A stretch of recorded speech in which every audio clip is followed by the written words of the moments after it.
La vie, c'est pas l'école. L'école ne capture pas la vraie vie. La vraie vie capture l'école. L'école ne capture pas la vraie vie. C'est un fait. La vraie vie est plus grande que l'école. C'est quoi la vraie vie alors? La vraie vie, c'est...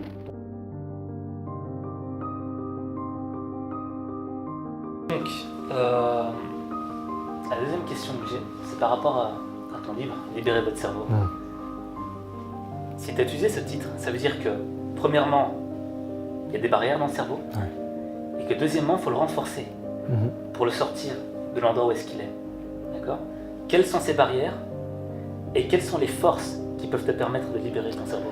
Toute ta vie, quand tu es un humain, tu vas la passer avec des couches de logiciels qui ont été installées dans ta tête. Par tes parents, par tes profs, par tes amis, par la télé, par ce que tu veux. Toute ta vie, tu vas la passer avec des logiciels. Vraiment comme des... Tu sais, on débat beaucoup, en France, il y a des questions du voile chez Decathlon, tu vois. Et donc voilà, est-ce que les femmes qui ont décidé de porter le voile ont le droit de courir aussi, tu vois, bon, c'est devenu un débat. Mais en vrai, on est tous voilés. Mais violemment, on est tous voilés. Comment? De logiciels. Tu as des voiles de logiciels qui ont été posés sur ta tête par des gens qui t'ont dit ça faut le faire, ça faut pas le faire, la légitimité, tous ces trucs-là, est-ce que j'ai le droit? Est-ce que j'ai le droit d'essayer de créer une boîte? T'as un voile qui va répondre à ta place, qui va dire ah non, est-ce que j'ai le droit de faire des maths? Non, non, la maîtresse elle a dit que j'étais pas bon en maths. Tu prends ma mère par exemple, elle a un doctorat de mathématiques. À 13 ans, son prof lui écrit dans son carnet semble avoir des capacités intellectuelles très limitées. Un voile, putain. Ça c'est le vrai voile, ça. Le voile en tissu, c'est fou. Le voile intellectuel, ça peut te détruire ta vie. Ça peut te détruire ta vie. Quand un prof arrive, met sur ta tête, semble avoir des capacités intellectuelles très limitées, circuler. Ça, c'est le vrai voile. Moi, je témoigne en tant que personne qui a subi des tentatives de voilage de la République française, si tu veux. C'est pas des tentatives de voilage d'un intégriste ou ce que tu veux, de la République française, systématiquement. Tu peux pas faire ça, tu dois être ici, tu pourras pas réussir là, etc., etc. Systématiquement, déposer un voile sur les gens. J'ai fait libérer votre cerveau pour dire, regardez, vous avez des logiciels que les gens ont installés dans votre tête, c'est pas les vôtres. Vous allez prendre des décisions, c'est pas vos décisions. Vous allez vivre dans les idées de quelqu'un d'autre. Vous allez vivre dans les décisions de quelqu'un d'autre. Vous êtes comme un téléphone, on a installé des applications. Tu prends un PC un peu cheap, combien de, je sais plus qu'on appelle ça junkware, logiciels à la con, qui ont été préinstallés dessus pour rentabiliser le PC encore plus. Notre cerveau, on lui installe plein de junkware complètement inutiles, dans toutes les situations, aussi bien, c'est vrai, familial, ça peut arriver aussi, alors ça part de bonnes intentions quand même en général, mais tu as l'idée que tu n'es pas libre tant que tu n'as pas fait l'inventaire des logiciels qui tournent dans ta tête, y compris les logiciels de « tu peux faire quoi ?» La puissance apprise. Des logiciels qui disent « non, tu peux pas faire ça, tu peux pas. Les maths, c'est pas fait pour toi, la physique, c'est pas fait pour toi, créer une boîte, c'est pas fait pour toi. » Tu avais ce fameux proverbe, cette blague même en URSS, est-ce que le fils du général peut être général? Oui. Est-ce qu'il peut être capitaine? Ah non, camarade, le capitaine a déjà un fils. C'est-à-dire, le fils du général peut être général parce que dans sa tête, il a vu son papa être général, il sait que c'est possible. Peut-il être capitaine? Non, le capitaine a déjà un fils. Le fils du capitaine, il a vu papa comme capitaine, il sait que c'est possible, mais il ne sait pas qu'il peut devenir général. Alors c'est ce qui explique que des fils de députés peuvent devenir députés, même si on vote pour eux. C'est ce qui explique que des fils d'académiciens peuvent devenir académiciens. La famille d'Ormesson est un très bel exemple de ça. Même si on vote pour eux, parce que ton cerveau t'a dit c'est possible, j'ai vu papa le faire. Bon, si ta mère est femme de ménage, t'as beaucoup plus de mérite à te dire que c'est possible, parce que tout l'entourage que t'as vu, c'était maman est femme de ménage. Ces voiles que la vie pose sur nous, faut s'en débarrasser. Et s'en débarrasser, c'est à la fois un acte subversif. T'as pas mieux pour contrôler les gens que de les voiler de la tête aux pieds, en disant reste là, par exemple. Les Français d'origine maghrébine en France, tu veux percer, t'as deux voies, le rap et le football. 3 doctorats? Non. Le rap et le football. Ça, c'est un voile qu'il fallait enlever. Donc, libérer votre cerveau, je l'ai fait pour ça. Parce que je suis vraiment une personne qu'on a systématiquement essayé de voiler de force. Intellectuellement, de force. Sur l'identité, c'est pas seulement sur ce que tu as fait ou pas fait, c'est sur l'identité même. Ce que tu vaux, ce que tu es. Quel genre de chair tu es, tu vois. Le kilo de veau, ça coûte tant. Le kilo de bœuf, ça coûte tant. Le kilo de charolais, ça coûte plus cher. T'es de la barbaque. Et c'est ce qu'on voit dans les CV en France. C'est-à-dire que si t'as fait Polytechnique, t'es payé plus. Quoi qu'il arrive.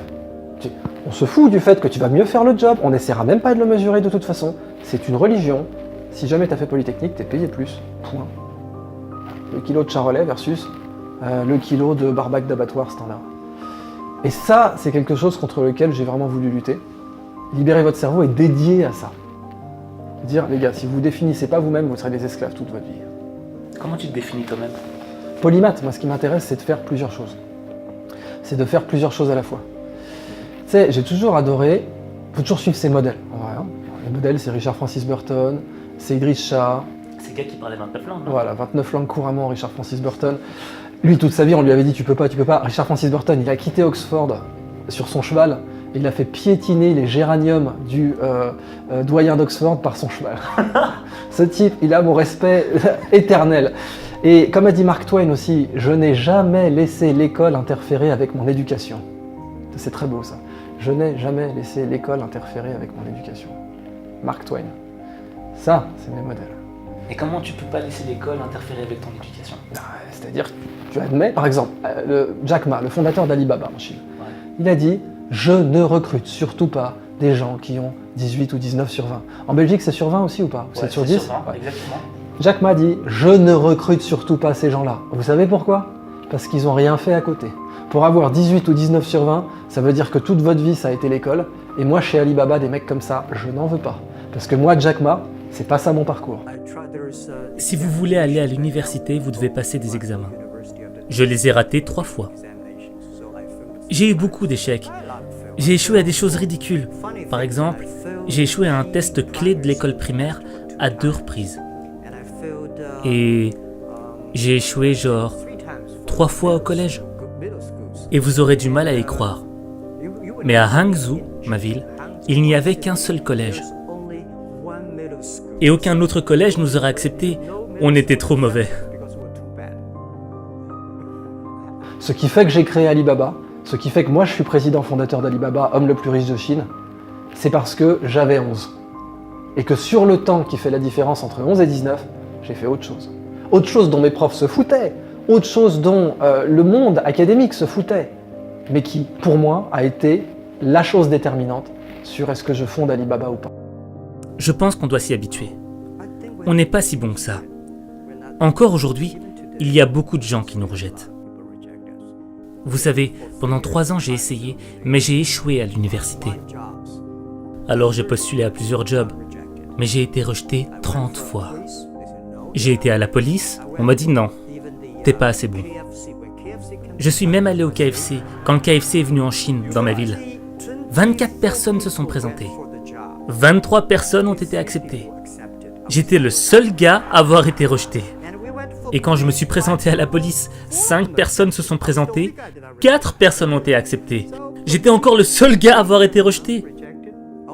Oh, en passant, est-ce que je vous ai dit que j'ai postulé pour Harvard? J'ai été rejeté 10 fois.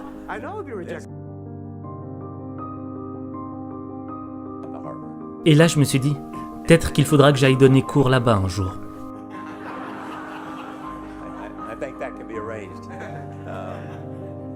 La vie, c'est pas l'école.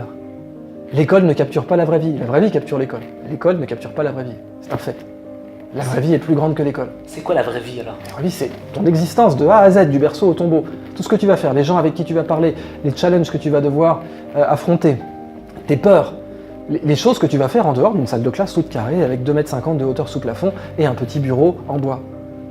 La vraie vie, c'est ce que je dis dans le bouquin, c'est la vraie vie est à la vie notée, ce que le vrai cheval est au cheval de bois. Tu peux apprendre des choses sur le vrai cheval en ayant vu un cheval de bois, ça peut t'aider même. Tu peux dire, putain, un cheval de bois, ça a à peu près cette forme, c'est comme ça qu'il faut que je mette les jambes, ça peut t'apprendre des choses. Tu peux très bien aussi savoir monter à cheval sans avoir jamais vu un cheval de bois, en commençant directement l'immersion sur la pratique sur le vrai cheval. Tu sais, à une époque, on apprenait la natation sur un tabouret. C'était... En France, typiquement, je ne veux pas tirer sur les ambulances, mais bon, c'est la réalité. Si tu vas en France, tu avais un permis de nage. Donc si tu n'avais pas ton permis de nage, l'état maman était là pour te dire que non, la piscine c'est trop dangereux pour toi. D'abord, valide ta leçon sur tabouret. T'imagines bien que même Michael Phelps, un mec passionné comme lui, il n'aura jamais voulu être validé par un connard en short qui lui aurait dit « T'as bien fait la brasse sur tabouret, c'est bon, je te mets ta bonne note. » Bon, tu te jettes dans l'eau. tu vas faire tes performances directement au contact de l'eau, puis finalement c'est mieux pour être nageur, je pense. Bah, cette notion de la vie sur le tabouret versus la vie dans la piscine, c'est la différence entre la vie notée et la vraie vie. Tu prends un autre exemple, le général Giap. C'est qui? Le général Giap, c'est peut-être le plus grand général du XXe siècle. Les Vietnamiens ont perdu un héros national en la personne du général Giap, artisan de l'indépendance et de la victoire sur la France et les États-Unis. Von Nguyen Giap est décédé à l'âge de 102 ans à l'hôpital de Hanoï où il était soigné depuis 3 ans. Considéré comme l'un des plus importants stratèges de l'histoire, il n'a jamais suivi de formation militaire. Ce sont ses troupes qui infligèrent aux Français la cuisante défaite de Dien Bien Phu, événement fondateur de l'indépendance du Vietnam. Il a aussi largement contribué à la victoire contre les Américains. D'après les analyses militaires en tout cas, c'est un mec qui, avec les forces qu'il avait, a explosé des gens beaucoup mieux équipés, beaucoup mieux installés. Et c'était le général qui a permis en fait aux Vietnamiens de gagner la guerre du Vietnam, les Vietnamiens du Nord. Le général Giap, il avait aucune formation militaire, zéro. Il a mis des branlées, mais c'était des branlées humiliantes. Hein. À la fine fleur des officiers français, tu prends Dien Bien Phu, là c'est plus que de l'humiliation, c'est vraiment... c'est pardon quoi, les gars. Dien Bien Phu, c'est un truc de malade. Juste pour ceux qui s'intéressent à l'histoire militaire, il fallait vraiment être complètement con pour faire ça. Giap décrit, c'est comme un bol de riz, ils se sont mis au fond du bol et ils ont laissé les Vietnamiens s'installer tout autour. Ouais, les Vietnamiens, ils ont ouvert le feu avec leurs canons et les Français pouvaient même pas riposter, ils étaient du mauvais côté de la colline. Tu te dis, mais comment t'as pu faire Saint-Cyr et te retrouver là, quoi? Comment c'est? Là, t'as la différence entre la vraie vie et la vie notée.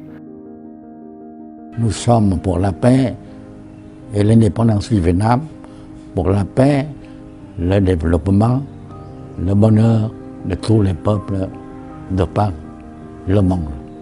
T'as un général qui a aucune formation militaire, mais qui va t'humilier sur 10 générations, et toi, alors là, pas de problème, à l'académie, t'étais le meilleur, petite médaille, tout bien, et dès que tu commences à rentrer dans le feu de l'action, tu vas te chier dessus.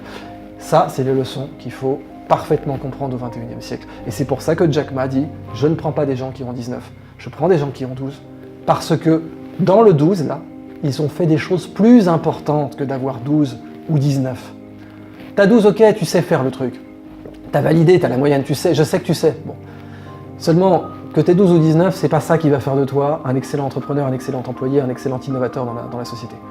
Ce qui va faire de toi quelqu'un d'excellent, c'est ce que t'as fait en dehors. Je prends le cas d'un autre gars que j'aime beaucoup, tu sais, ils les ont éclatés. C'est la manifestation, si tu veux, de la supériorité, de la légèreté de la légion romaine, parce que plus adaptable. L'éducation, c'est ça. Aujourd'hui, un élève, on lui met